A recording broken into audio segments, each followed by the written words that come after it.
এই বোনটি দরজা খুলল, দেখতে পেল তার স্বামী এসেছে অফিস থেকে, আর আগের মতো করে আবার মদ খেয়ে এসেছে। আর বোনটির গায়ের উপরে পড়ে গেল তার স্বামী। আর বোনটি তখন স্বামীকে কিচ্ছু বলল না, আর ধরে ধরে তখন রুমের ভিতরে নিয়ে গেল। আর রুমে নিয়ে গিয়ে বোনটি খাটের উপর স্বামীকে শোয়াই দিল, আর তারপরে হাতটা ঠিক করে দিল স্বামীকে। বোনটি দেখতে পেল স্বামীর গায়ে লিপস্টিকের দাগ।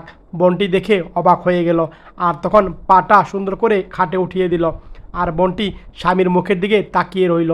এক পর্যায়ে বোনটি কান্না করে দিল, আর সেখান থেকে চলে আসলো। পরের দিন সকালবেলা স্বামী অফিসে যাবে, ড্রেসিং টেবিলের সামনে দাঁড়িয়ে দেখছিল, আর হঠাৎ করে দেখতে পেল লিপস্টিকের দাগ। আর তখন কল্পনা দেখলো এভাবে লিপস্টিকের দাগটা গায়ে লেগেছিল। আর বোনটি দেখলো স্বামী রেডি হচ্ছে।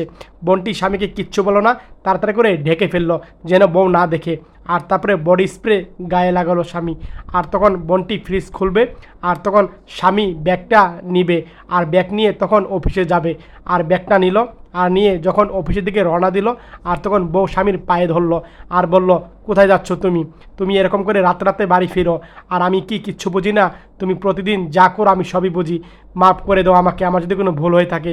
আর দ্বিতীয়বার কোনো মেয়ের সাথে তুমি সম্পর্ক করো না, এভাবে কথা বললো। আর তখন বউয়ের কথা শুনে স্বামীর মায়া হয়ে গেল, আর বলল, আমি কানে ধরলাম, আর কখনো কোনো মেয়ের সাথে সম্পর্ক করব না, তোমাকে কথা দিলাম, আমি আমার ভুল হয়ে গেছে, আমাকে তুমি ক্ষমা করে দাও। আর তখন বুকে জড়িয়ে নিল স্বামী তাকে।